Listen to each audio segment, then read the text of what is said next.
Chapter 11. The Dragon Affair. Elmer ran up to the tunnel to Boris, and away they flew long before the noise had stopped echoing among the mountains.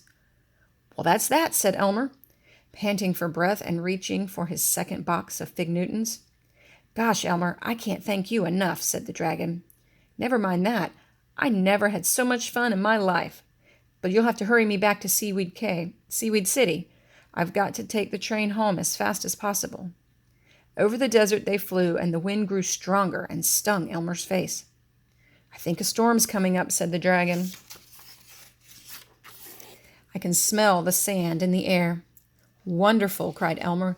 "The men will have to leave Blueland, and maybe you'll never be bothered again." Over Spiky Mountain Range they sped, reaching the outskirts of Seaweed City at midnight. "How about leaving you on top of the mountain? On the monument," suggested the dragon. "Then I won't have to land on the ground."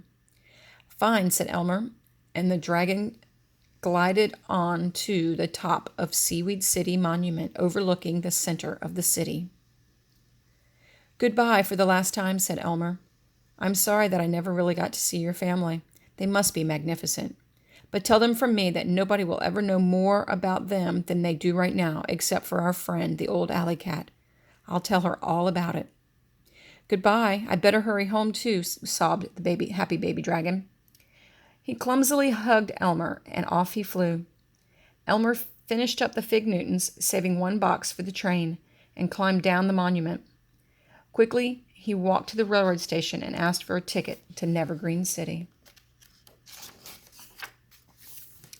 "Isn't it rather late for a boy of your size to be taking the train alone?"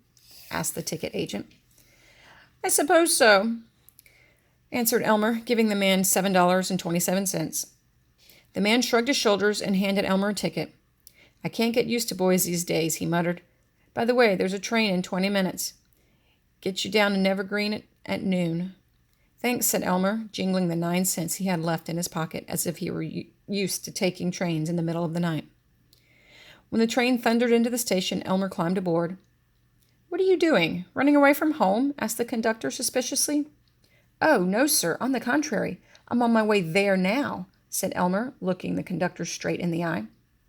"Have it your way," said the conductor, punching the ticket. Elmer slept right through to Nevergreen City. He walked up the front steps from his home just as his mother was making herself some lunch. "Elmer, Elmer, you're back! But you look half-starved." "I am," said Elmer, hugging his mother and sitting down at the table.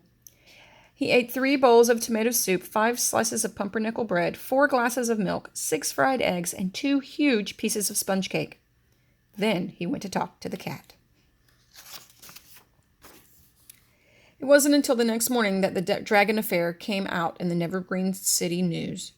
"Listen to this," yelled Mr. Elevator, reading aloud at breakfast. "A fantastic and unexplainable escape took place at the great high mountains of Blueland late Sunday night.